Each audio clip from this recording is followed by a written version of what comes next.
자, 인류 역사상 가장 위대한 순례 여정, 그 다음에 인문학적으로 가장 중요한 길이라고 할 수 있는 불교가 동아시아를 이렇게 전래하는, 인도에서부터 시작해서 동아시아까지 실크로드를 타고 이렇게 전래하는 그 과정을 따라가는 그러한 순례기행 붓다로드에 오신 거를 환영합니다. 지난번에 이제 한족 얘기하다가 사실은 다 못했었거든요. 그래서 한족은 어떻게 보면 동아시아 문명이고 우리도 저들 문화하고 같이 섞여 있어요. 그래서 제일 중요한 게 정치적인 거. 문화적 특징으로 보면 정치적이라는 거, 그 다음에 자본적이라는 거, 현실적이에요. 현실적. 그래서 한족 문화의 특징, 동아시아 문화의 가장 큰 특징 중에 하나가 뭐냐면 친정치적이고 반종교적이라 그래요. 그러니까 정치적인 부분에 대해서 비중이 크고 그 다음에 종교성이 상대적으로 약해요. 그래서 한 집안에서 다종교들이 많이 있습니다. 그러니까 집안 구성원들의 종교가 다 달라요. 그리고 어떤 사람은 여러 종교를 동시에 가지고 있어요. 여러 종교를 동시에 가지고 있다는 게 말이 될까요? 여러분들도 그런 상황을 사시는 거예요. 지금 여기에 계신다고 하는 거는 지금 불교를 믿고 있다는 게 되고, 그 다음에 이제 뭐 추석이나 설 이런 명절 때가 되면 또 차례를 지내고, 뭐 그렇게 해서 그게 유교의 종교 전통을 여러분들이 준수하고 있는 거예요. 그래서 제사도 지내는 거고, 그래서 그런 게 섞여 있는 겁니다. 그리고 한국 사람들 특징은, 저도 마찬가지지만 저도 뭐 교회도 가보고 이슬람만 안 가봤네. 이슬람 못 가봤네. 성당 같은 데도 기웃거려 보고, 뭐 우리가 크면서 그리고 남자들 같은 경우가 교회를 제일 많이 갈 때 이제 군대에서 초코파이 때문에 교회를 가는 경우도 있고. 그러니까 제가 전에도 그런 얘기 잠깐 해드렸었잖아요. 한국 사회 젊은 남성들에게 있어서 종교는 초코파이 하나만 또 못한, 그런 식으로 바뀌는 거예요. 그래서 뭐 저쪽에서 초코파이를 더 준다더라. 그럼 뭐 그냥 다음 주에는 바꿔버리는 그런 정도? 그리고 그거에 대한 죄의식은 전혀 없어요. 종교에 대해서는 비판적인 거고, 종교색이 상대적으로 얕고, 그다음 정치색이 강해요. 그래서 뭐든지 정치로 통하죠. 우리나라의 특징이. 권력이 가장 비대한 게 정치예요. 정치. 그건 중국도 그렇고 우리도 그렇고 일본도 그래요. 이 동아시아 전통이 다 그래요. 그래서 종교인이든 뭐 예술가든 뭐 시인이든 그다음에 뭐 학자든 정치판에서 부르잖아요. 자, 이번에 공천권을 하나 줄게요. 안 그러면 뭐 장관 자리를 하나 줄게요. 무조건 갑니다. 가서 설령 개망신을 당하더라도 그렇게 갔다가 이용당하고 망신을 당하는 경우들도 많이 있어요. 전에 뭐 총리하신 분도 있고 지금 뭐 장관 하시는 분도 있고 뭐 별 사람들이 다 있습니다. 어떤 경우는 뭐 연극 배우가 가서 한 적도 있고, 어떤 경우는 무슨 뭐 드라마에 나오던 분이 갑자기 장관이 되는 분들도 있고, 별 경우들이 다 있었어요. 그래서 이거는 어떤 조직이 더 상위 개념이고 누가 더 강력한지를 알 수 있는. 그래서 한국 문화에서는, 우리나라에서는 특징이 아무튼 정치판이 가장 비중이 커요. 그리고 그렇게 되는 이유가 현실적이어서 그래요. 현실적이어서. 그래서 그러니까는 돈하고 자본하고 정치 권력에 대해서 많이 쏠려 있어요. 그리고 뭐 사후 세계라든지 안 그러면 종교라든지 이런 뭐 정신적인 공부 뭐 이런 부분에 대해서는 크게 관심이 없습니다. 그래서 제가 그런 얘기 하거든요. 사찰에서도 이제 기부금 영수증 같은 걸 끊어주는데, 과연 이 나라 종교 전통에 기부가 있냐? 라는 얘기를 제가 하거든요. 왜? 다 대가성이에요. 다 대가성. 뭐 축원을 올렸어. 뭐 기도를 올렸어. 그 기도를 올려서 그분의 가족의 이름을 불러준 대가성이에요. 그래서 전부 그게 상쇄되는 구조지 그냥 내는 건 없어요. 그러니까 뭐 불사를 해. 불사해도 거기다 다 이름 써주거든. 그게 다 이름값이에요. 이름값. 그래서 사실은 진짜 기부는 복전함에 넣는 것밖에 없는데, 그 복전함에 넣는 게 대부분 또 그래서 제가 뭐라고 얘기하냐면 1,000원짜리를 동전으로 바꿔야 된다라는 걸 제가 주장하는 사람이에요. 우리 전통에는 이렇게 뭐 복전함이나 이런 데 넣을 때 동전은 안 넣습니다. 그래서 1,000원짜리를 동전으로 바꿀 수만 있으면 사찰 재정이 많이 늘어나겠다. 내가 이런 생각을 하거든요. 그래서 제가 농담 삼아 그런 얘기도 해요. 그 율곡은 예전에 출가했다는 얘기가 있을 정도로 불교에 약간 불교 절밥을 먹었던 사람이에요. 금강산에 가서 머리를 깎았네 안 깎았네라는 말이 계속 있지만 실제로 그 사람의 철학 체계에서도 불교의 화엄 사상 같은 게 나와요. 그 청량진관의 이통사국이라는 개념이 율곡 철학에서는 이통기국이라고 하는 걸로 나오고 기록에 보면 뭐라고 나오냐면 금강산에 율곡이 10대 후반에 들어가는데 생불이라는 소리를 들어요. 생불이라는 소리를 들어요. 그래서 굉장히 아무튼 머리가 좋은 사람이에요. 그래서 율곡은 불교하고 약간 관련이 있는데 퇴계는 불교를 굉장히 싫어했어요. 퇴계는 불교를 굉장히 싫어했어요. 그런데 그래서 이제 그 업보로 지금은 부처님 앞에 계속 이렇게 오는 게 퇴계지. 퇴계 이렇게. 그래서 부처님 전문 불전 전문 화폐가 퇴계예요. 절에 가면 아예 화폐 교환기가 있는 데도 있고 아니 이게 복전하면 돈을 넣으려고 지갑을 꺼내다가 어이구 이게 이러면서 밖으로 가요. 밖으로 가요. 그러니까 꼭 퇴계를 넣어야겠다라고 하는 아주 이 강력한 이러한 불교를 비판했던 사람에게 뭔가 한 방 매겨야겠다라고 하는 간절함이 있는 거야. 근데 그거밖에 기부금이 아니야 사실은. 그래서 퇴계를 다 합쳐봐야 기부금이 거의 얼마 없어요. 그게 뭐냐면 자본주의적이고 물질적인 거예요. 그러니까 뭔가 대가성이 있어야 되는. 그러니까 뭐 사후세계에 뭔가가 되고 그다음에 정신적인 게 뭔가 바뀌고 이런 거보다도 현재 앞에서 물질이라고 하는 부분. 그게 중국 문화의 특징이에요. 동아시아 문화의 특징입니다. 그래서 정치적인 거하고 그다음에 현실적인 거. 그래서 제가 그런 얘기 하는데 동아시아가 자본주의에서 성공할 수 있었던 게 사실은 이런 사고, 현실적인 사고, 그 다음에 돈에 대한 사고가 있었기 때문에 단기간에 유럽에서 수백 년 동안 진행됐었던 것들이 동아시아에선 굉장히 빨리 이루어질 수 있었다. 이런 얘기들을 하고는 합니다.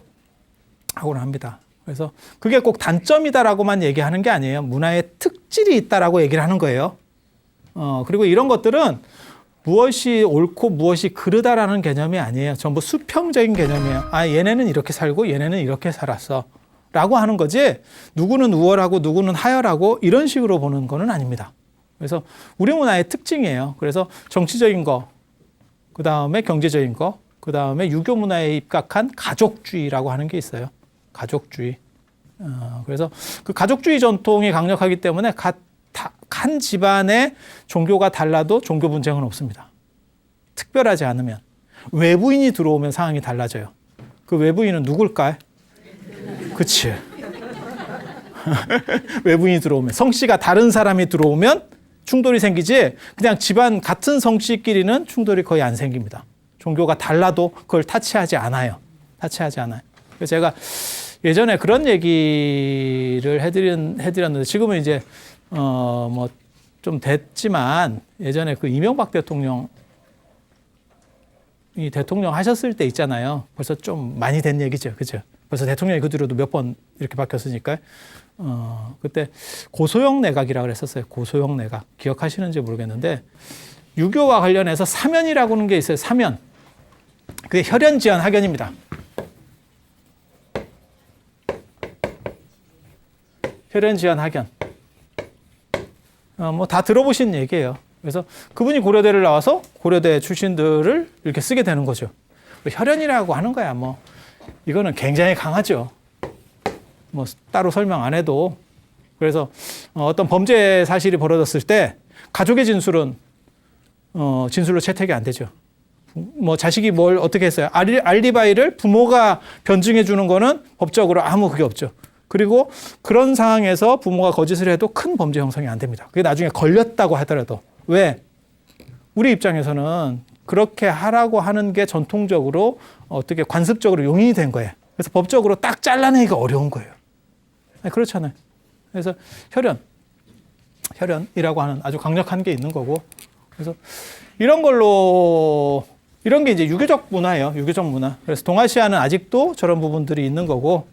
그래서 제가 그런 얘기도 해드리는데, 동아시아 전통에서, 지금은,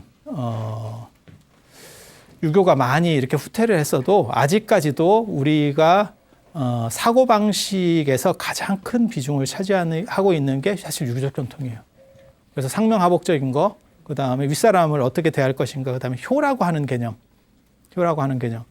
제가 그런 얘기도 하는데, 젊은 사람들이 이렇게 얘기할 때도 보면, 그러니까는 젊은 대학생들 이렇게 서로 얘기할 때도 보면, 남자하고 여자하고 막 이렇게 섞어서 얘기를 하거든요. 근데 남학생이 얘기할 때 여학생들이 말을 잘 끊습니다. 그러니까 끊는다는 게 뭐냐면 좀 조용해서 들어주는 게 있어요. 여자가 얘기할 때는 여자들이 말을 안 끊어요. 그래서 유교적인 이러한 관점들이 사실은 현대도 한국 사회를 움직이는 가장 큰 흐름 중에 하나예요. 우리 인식 배경에서. 그래서 제가 그런 얘기 하는데, 부처님 오신 날은 1년에 하루고, 크리스마스는 거의 한 달을 해 먹어요. CF나 뭐 TV부터 해서 뭐 계속 이렇게 한 달을 해 먹어. 그렇지만 그런데도 불구하고 유교적인 명절인 설이나 추석에 크리스마스는 상대가 안 된다. 한 달 다 합쳐도. 그래서 설이나 추석이 되면 뭐 민족 대이동 뭐 이렇게 하고 물가 안정 대책, 그 다음에 상여금을 주냐 안 주냐 이것까지 정부에서 다 관리를 하죠. 그래서 지금도 유교 문화가 상당히 남아 있는 거고, 여러분이 어떻게 보면 그 유교 문화에서 스트레스를 많이 받고 있는 거죠. 제사 뭐 이런 부분들, 이걸 어떻게 처리하면 좋을까에 대한 것들, 지금도, 그러니까 유교는 아직도 문화적으로 현재 존재하는 거고, 우리의 생각의 틀을 상당 부분 그 유교적으로 짜고 있는 거예요. 짜고 있는 거예요. 그런 정도 생각하시면 돼요. 이게 중국적인 어떤 특징 중에 하나예요. 그래서 이 셈족들은 어떤 유일신 전통, 그 다음에 이쪽은 약간 합리성. 합리성이 꼭 옳은 건 아닙니다. 합리성이라고 하니까 합리성은 굉장히 좋은 것 같다라고 하지만 실제로 그렇지 않아요. 어때요? 여러분은 합리적으로 사십니까? 초코파이 선전할 때 보면 굉장히 놀랍지 않아? 정이잖아요. 우리는 합리성보다 정으로 산다니까? 진짜예요. 진짜예요. 여러분 자녀분하고, 그 다음에 남의 자식하고, 진짜, 똑같이 실력으로 뭐 취직되고 이러길 바라세요? 그렇게 다 안 돼요. 그래도 내 자식이 뭔가를 어떻게 되고, 그 다음에 내가 좀 많이 본 사람들, 뭐 이런 틀이라고 하는 게 존재한다니까요. 그래서 합리성하고는 약간 다릅니다. 이게 동아시아의 어떻게 보면 정예문화고, 이거는 또 다른 보존 가치가 있고 굉장히 뛰어난, 그래서 한국 사람들이 친화력이 상당히 좋아요. 지난 시간에 이 얘기를 했었어요. 유럽 같은 경우는 인간에서 시작해서 헬레니즘에서 시작해서 헤브라이즘 신중심으로 한번 갔다가 이게 중세, 그 다음에 르네상스, 그리고 이게 현대까지, 현대 세계를 장악하고 있는 게 사실은 이 흐름이죠. 이 흐름. 그 다음에 인도 같은 경우는 좀 달라요. 인도는 원래 신을 믿고 있었고, 물론 여기도 더 옛날로 거슬러 올라가면 신을 믿어요. 근데 이 신이 약간 합리성을 가지고 있었다는 거지, 모든 인류는 다 옛날로 거슬러 올라가면 절대 신을 믿고 있어요. 그래서 이쪽 같은 경우는 부처님 나오시기 전에 바라문교 얘네들이 신을 믿고 있었고, 그 다음에 불교가 나오면서 인간 중심적인 걸로 바뀌고, 근데 이분들은 뭘 선택하냐면 다시 기원전후가 되면 신중심으로 바꿔가요. 그래서 한 700년대 이 정도 되면 거의 뭐 다 지금도 힌두교가 압도적인 힘을 가지고 있죠. 그리고 힌두교는 우리가 생각할 때는 굉장히 좀, 저기 뭐 소나 숭배하고 강물에 가서 목욕이나 하고 있고, 저게 뭐 하는 종교인가 싶지만 상당히 강력합니다. 근데 힌두교가 굉장히 재밌는 게, 힌두교가 두 개의 세계 종교를 상대로 해서 이겨요. 불교를 이기고 이슬람을 이깁니다. 이슬람 정권에 의해서 수백 년 동안 지배를 받았거든요. 그런데 지금 인도에는 이슬람이 별로 없어요. 아주 없는 건 아니에요. 불교도 있습니다, 인도에. 인도에 있습니다. 하지만 인도가 영국으로 독립할 때 무슨 일이 벌어지느냐? 이슬람들을 다 쫓아내는 거죠. 인도 밖으로 쫓아내는 거죠. 그 과정에서 간디가 이제 죽게 되는 거거든요. 그래서 이쪽으로 이슬람들이 가면서 파키스탄이 만들어지는 거고, 파키스탄이 이슬람의 천국이라는 뜻이에요. 그래서 파키스탄이 만들어지고, 동쪽으로 이제 가는 사람들, 쫓겨가는 사람들은 방글라데시, 이걸 동파키스탄이라고도 합니다. 그래서 이쪽으로 다 밀려가고 힌두교가 거의 다 판을 또 장악하고 있죠. 그러니까 굉장히 재밌어요. 세계 종교 두 개랑 다이다이 붙어가지고 결국 힌두교가 이겨요. 그러니까 뭔가 한 칼이 있다니까. 우리가 잘 몰라서 그렇지. 약하면 이런 종교들을 상대로 해서 이긴다는 게 쉬운 게 아니에요. 쉬운 게 아니에요. 그리고 불교도 이게 불교가 조선이라든지 이런 데서 정치 권력에 의해서 안 없어졌죠. 지금 생각을 해봐요. 굉장히 놀랍지 않아요? 600년 동안 거의 한 500 몇십 년을 유교에 눌려 있었는데 유교는 지금 사라졌다니까. 유교가 사라졌다니까 지금.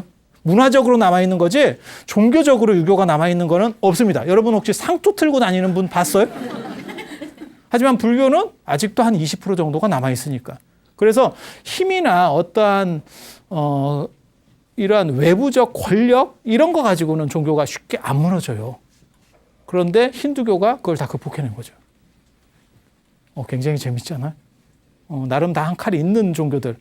그리고 이슬람 같은 경우 생각을 해보세요. 지금 중동 사건이라든가 이런 게 유럽이나 미국 쪽에서 이슬람을 굉장히 이렇게 억압적으로 하잖아요. 이슬람 문화권이 무너집니까? 지금 중동이나 이런 데가 무너집니까? 끄떡없죠. 계속 버티고 있죠. 거기 개신교가 들어가요? 아니면 무슨 천주교가 들어가요?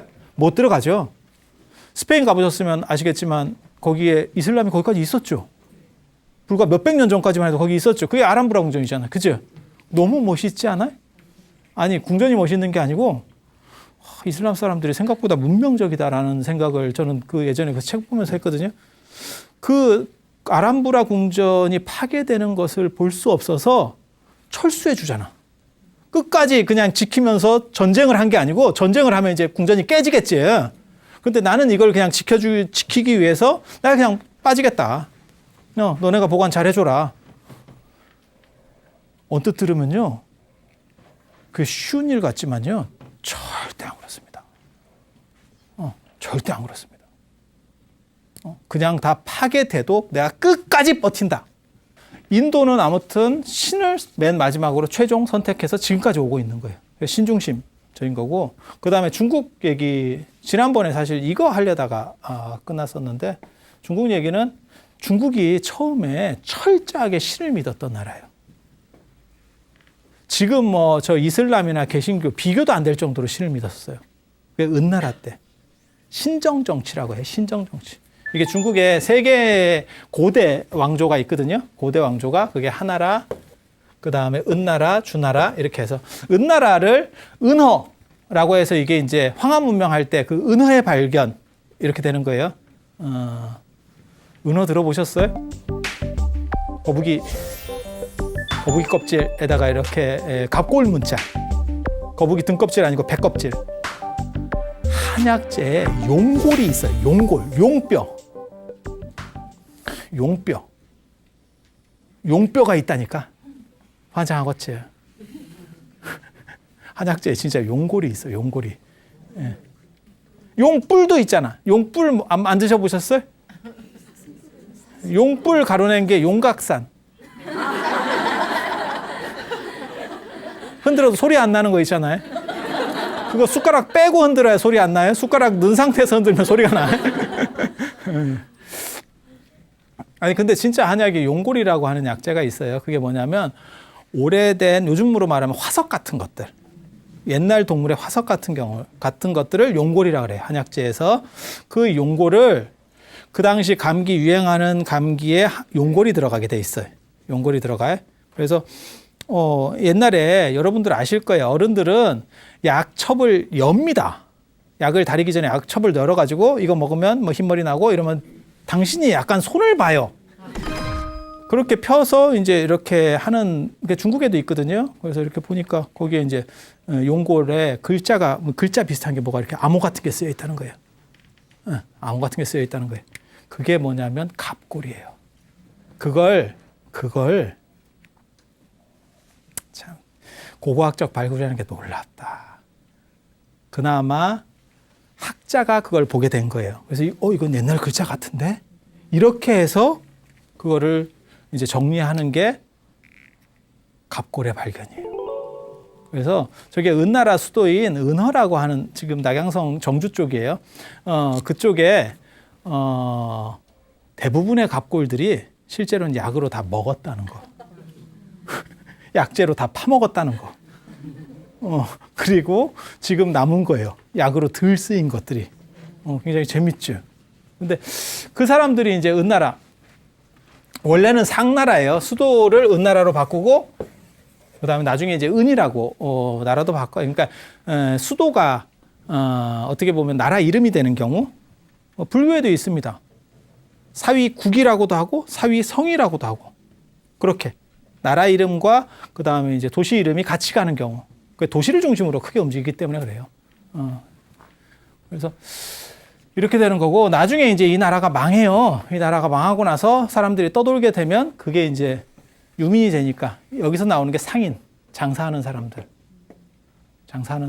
이렇게 되는 거예요. 그래서 이 나라가 기원전 1600년부터 시작되는 나라인데요. 굉장히 재밌습니다. 철저하게 신을 믿어요. 모든 것을 신을 중심으로 해서 믿어. 신만 믿어. 그래서 어떤 일이 벌어지냐면 정치나 행정까지도, 그러니까 전쟁을 벌려. 그러면 그 갑골정을 치는 거예요. 정을 쳐서 점괘에서 이긴다고 나오면 나갑니다. 그러니까 뭐 합리성 이런 게 아니고요. 전부 신탁에 의지하는 거예요. 어떻게 하는 거냐면요. 갑골이 굉장히 재밌습니다. 거북이 배껍질이에요. 등껍질이 아니고. 거북이 배껍질에 이렇게 식스팩이 있어요. 거북이 배껍질에. 저걸 뜯어가지고 이제 잘 말려놔요. 그 다음에 저거를 불에 이렇게 달군 꼬챙이가 있어요. 꼬챙이에다가 불에 달궈. 그럼 이게 빨갛게 이렇게 달궈지겠죠? 그러면 요거를 여기다 이렇게 쑤신다는 거예요. 그러면 이게 어떻게 될 것 같아요? 퍽 터져버린대요. 밤 터지듯이 열 때문에 확 터져버린다는 거예요. 그래서 그렇게 쓰는 게 아니고, 여기에 밤도 우리가 삶을 때 거기다 칼집 내잖아요. 여기다 이렇게 칼집을 낸다는 거예요. 이렇게. 그래야 팍 안 터지는 거예요.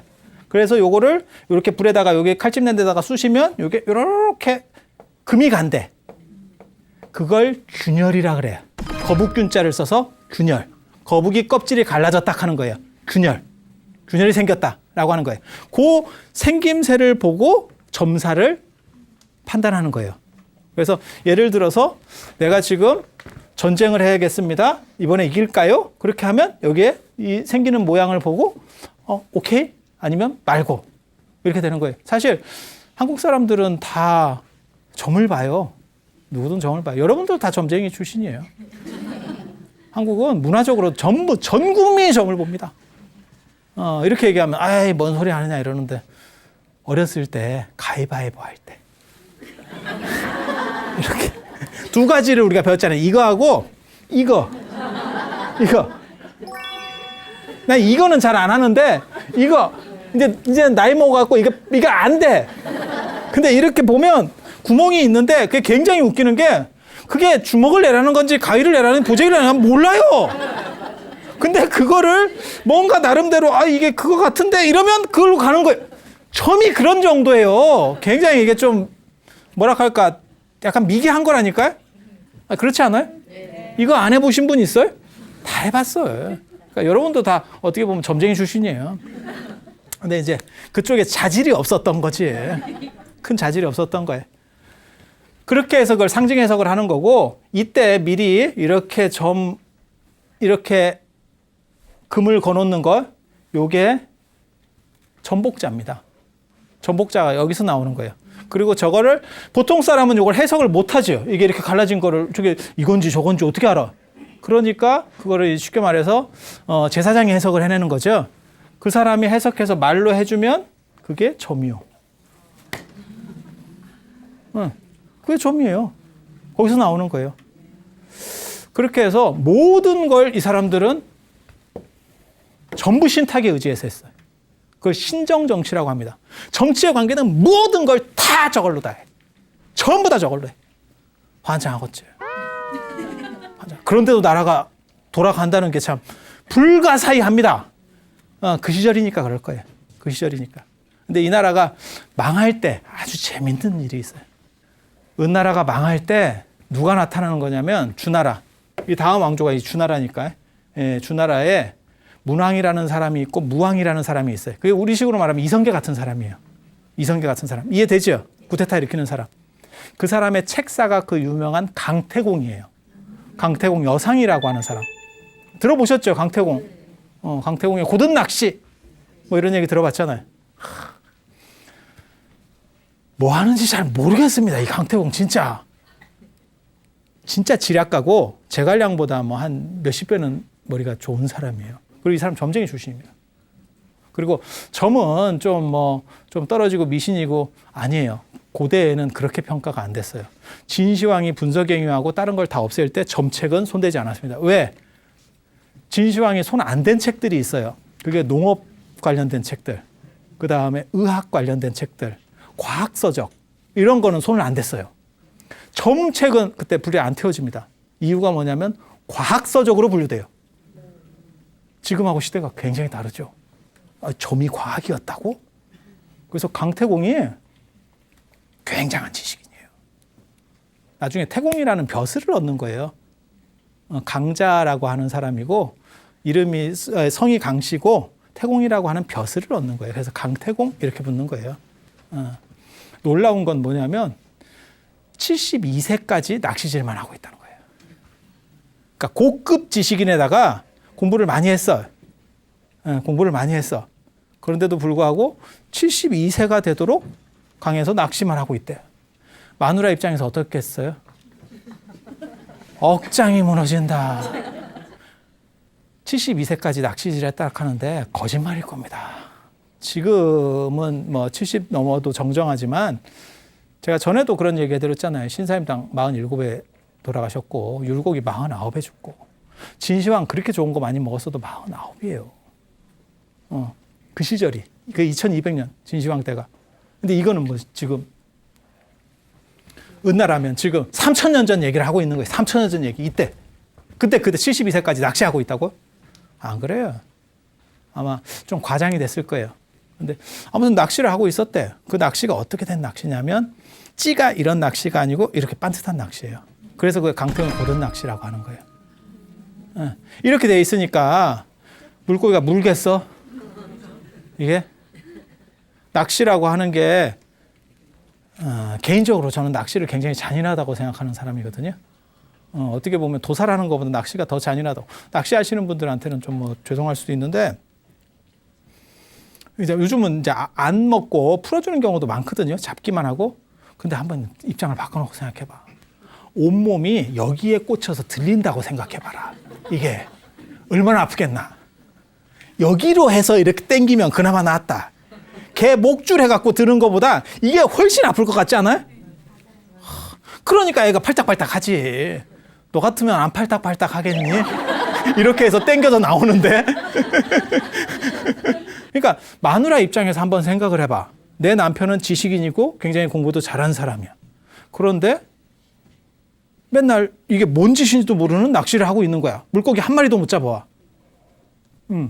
그 이제 얘기로는 그런 거죠. 저 이제 문왕을 만나서 주나라 문왕을 만나서 이제 제갈량처럼 이제 딱 등장을 하는 거죠. 제갈량도 되게 웃기는 사람이거든. 말로는 무슨 뭐 바꾸려고 이렇게 삼고초려 뭐 이렇게 하는데 머릿속에는 정치 생각밖에 없잖아요. 그러니까 유비가 한마디 하니까 정족지세 뭐 이렇게 세 개로 나눌 수 있다 뭐 이렇게. 아니 농사 짓는 사람이 왜 그런 생각을 하고 있어. 특용작물 할 생각을 해야지. 그러니까 이게 굉장히 재밌는 거예요. 아까 얘기한 것처럼 친정치적이라서 그래요. 그러니까 농사꾼이든 점쟁이든 다 정치 생각만 머리에 있는 거예요. 이혼했어요. 황혼이혼의 시조입니다. 도저히 못 참겠다. 도저히 못 참겠다. 이혼했어. 근데 그게 강태공 팔자가 마누라 때문에 막혔는가 봐. 이혼하고부터 풀려. 이혼하고 문왕을 만나. 문왕을 만나서 책사가 되고 이제 구테타를 일으키는 거예요. 구테타에서 어떤 역할을 하는 거냐면 제갈량 역할을 하는 거예요. 제갈량 역할을 하는 거예요. 결국 나중에 이 양반이 제나라 왕이 돼요. 이제 구테타에 성공해서 제나라 왕이 돼. 왕이 되고 난 뒤에 그 부인이 찾아옵니다. 또 그 부인도 강적이에요. 부인도 강합니다. 아니 70이 넘도록 살았으면 다 됐는데 그냥 살지. 그걸 왜 또 그때 깰 거면 빨리 깨든지. 그때까지 갔으면 그냥 가야지. 아니, 그렇지 않아요? 굉장히 재밌는 사건이에요. 그리고 또 성공했다고 또 가는 것도 그게 보통 강심장이야. 그래서 갔더니 이제 강태공, 그 유명한 얘기예요. 여러분 다 한 번씩 들어보셨던 얘기인데 그게 강태공 사건인지를 여러분이 모르시는 거예요. 받아주겠다. 뭐 이런 식으로 얘기를 하면서 뭔 얘기를 하는 거냐면 그러면 대접에 물을 떠와라. 대접에 물을 떠오니까 그걸 이제 발로 차는 거죠. 그 물을 다시 담을 수 있겠냐? 엎질러진 물이라고 하는. 네가 그걸 다시 걷어 담을 수 있으면 받아주겠다. 근데 그게 이런 바닥이면 잘 이렇게 하면 약간 지저분한 거라도 담을 수 있는데 흙바닥이면 경기 끝나는 겁니다. 그래서 결국은 안 받아줘요. 강태공도 진짜 잔인한 사람이에요. 저는 그거 어렸을 때 제가 고등학교 때 그런 책들을 읽었는데 사마천의 사기는 고등학교 때 읽으면서 무슨 생각했냐면 전 너무 잔인하다. 그래도 한 70 동안 잘 마누라 뜯어먹고 살았으면 형편도 좋고 왕이고 그럼 같이 안 살더라도 뭐 한미천 충분히 띄워줄 수도 있는데 아니 그렇지 않아요? 그 정의라고 하는 게 있잖아요. 그러니까 이 중국 사람들이 정이 없는가 봐. 참 그렇지. 그런데 굉장히 중요한 사건이 있어요. 이게 왜 지금 이 얘기를 갑자기 하냐면 사실은 이렇게 신을 믿고 있었던 이 상황에서 인간으로 바뀌게 되는 얘기를 해주는 거예요. 그때 이 사람들이 믿고 있었던 신이 재예요. 옥황상제 할 때 그 재. 옥황상제라고 하는 표현은 송나라 때 나오는 거고 저 때는 그냥 상제예요. 상제. 상제. 그 다음에 그 상제로부터 위임을 받은 지상의 대리권자를 하제라 그래요. 그래서 황제라는 말 나오기 전에 제라 그랬었어요. 그다음 주나라 때는 그걸 천자라고 써요. 주나라 때는 하느님 이름이 천이에요. 천. 은나라 때는 제. 하나라 때도 하느님 이름이 천이에요. 이게 우리가 하느님이 보고 와서 우리나라 만세할 때 이거예요, 사실은. 그래서 이때는 황제 이름을 천자라고 불렀었고 하느님 아들. 이때는 하늘에서 다스리는 사람은 상제, 땅에서 다스리는 사람은 하제 이렇게 했었어요. 그렇게 해서 이 은나라하고 주나라의 역성혁명 때 어떤 일이 벌어지냐면 그때 진짜 신기한 사건이에요. 신기한 사건.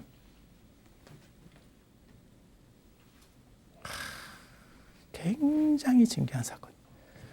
반란을 일으키는데 은나라는 군사가 훨씬 많습니다. 은나라는 군사가 훨씬 많습니다. 그리고 은나라에 명장이 있었어요.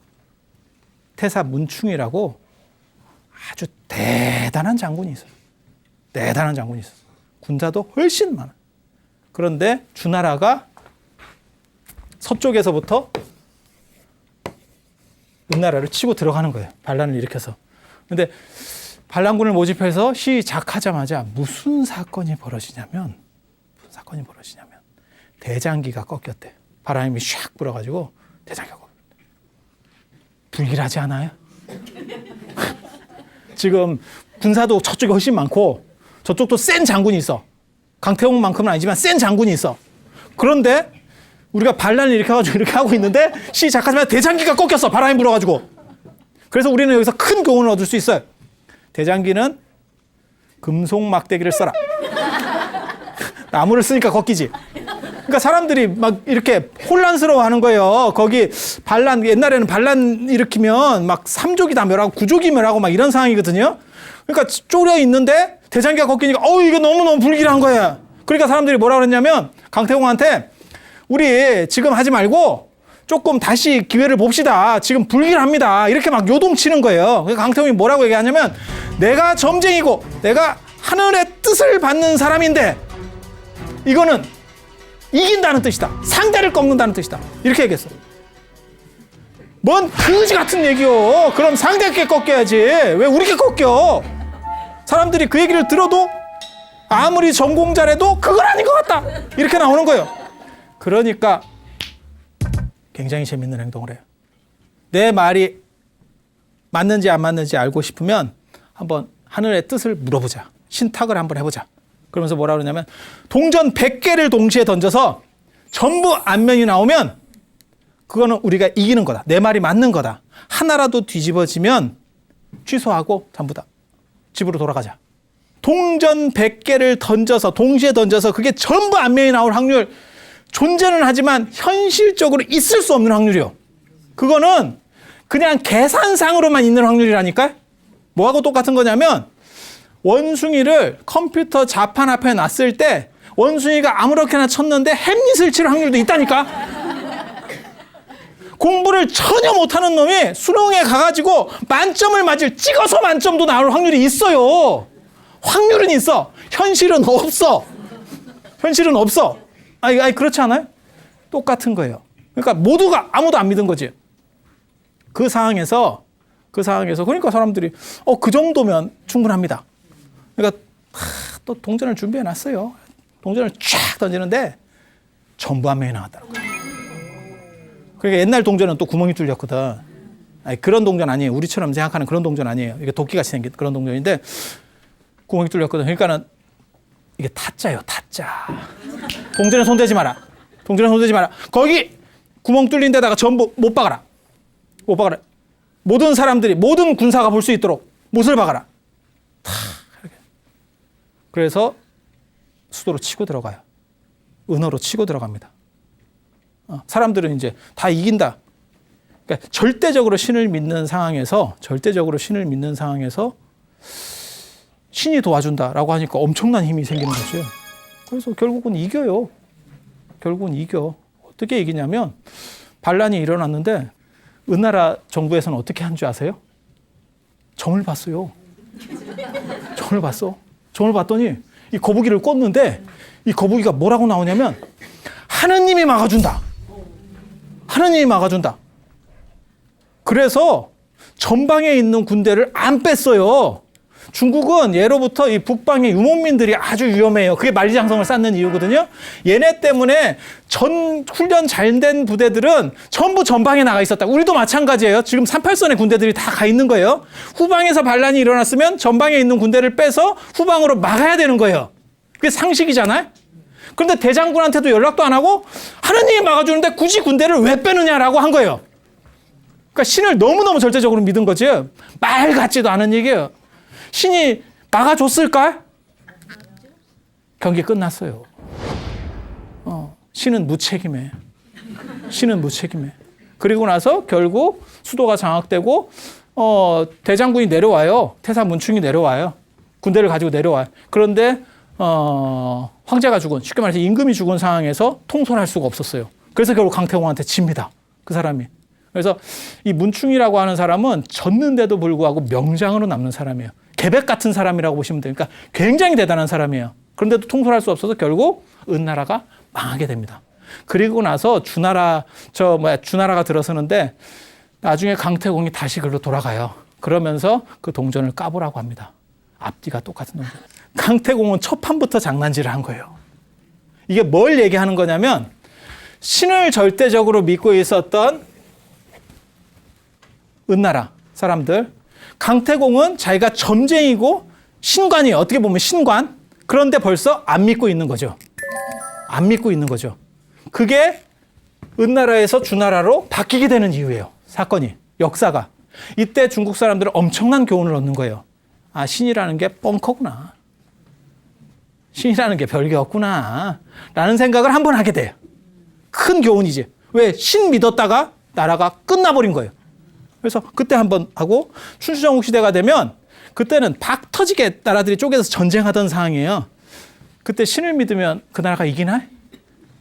신을 믿는 게 아니고 인간의 이성을 끌어올려서 계략을 써야 되지. 어떻게 하면 저놈을 믿게 하고 뒤통수를 깔까 하는 나라가 이기는 거예요. 윤리도 없고 도덕도 없고 무조건 비열하든지 간에 어떻게 해서든지. 전쟁은 비열한 거예요. 전쟁은 정의로운 게 아닙니다. 전쟁은 정의로운 게 아니에요. 그렇게 한 놈들이 오히려 커지고 있는 거예요. 그러니까 춘추전국 시대가 되면 무슨 일이 벌어지느냐?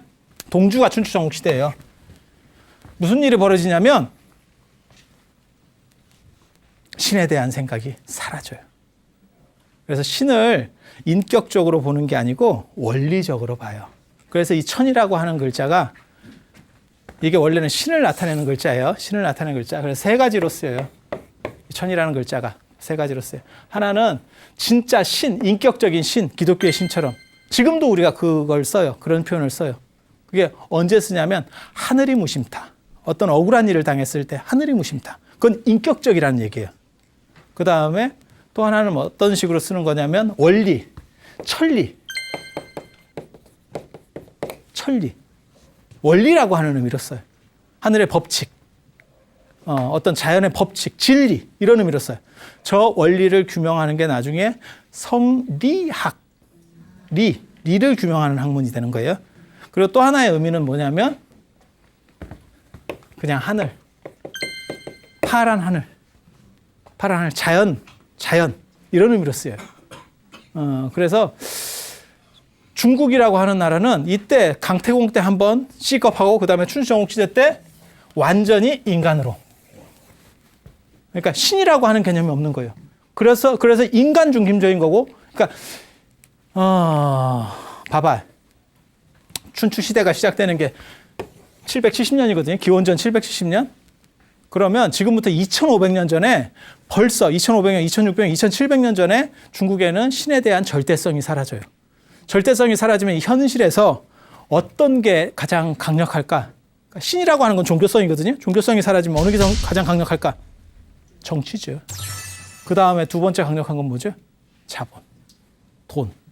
그래서 동아시아 문화 같은 경우는 사실 정치하고 자본. 이렇게 흘러가는 거예요. 이렇게 흘러가는 거예요. 그래서 이 세 개의 큰 흐름, 문명이 어떻게 가는 거냐면 유럽은 인간에서 신, 신에서 다시 인간. 그 다음에 인도 같은 경우는 신에서 인간, 인간에서 신.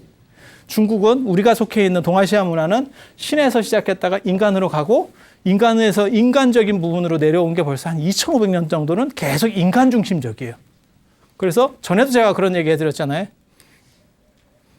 동아시아 사람들은 신을 절대적으로 믿지 않기 때문에 뭐라고 얘기하냐면 잘 되면 내 탓, 잘못되면 조상 탓. 그리고 상식적인 거 한 가지만 가르쳐드리면 여러분이 제사나 이런 거 지낼 때 힘들어 하시는데 그걸 누가 만든 거냐면 이 은나라 때 반경이라고 하는 임금이 지금 동아시아 전통에 있는 이 조상 숭배라고 하는 문화를 만들어내요. 그래서 이런 정도 흐름을 이해하시면 기본적으로 전 인류를 움직이는 축들의 사고, 저런 문화권적 사고, 그리고 우리는 두 가지를 이해를 해야 돼요. 이제 좀 더 깊이 들어가면 여기서부터 여기로 갈 거예요. 이렇게. 이 흐름들을 이제 따라가는 그런 공부를 언제 할까요?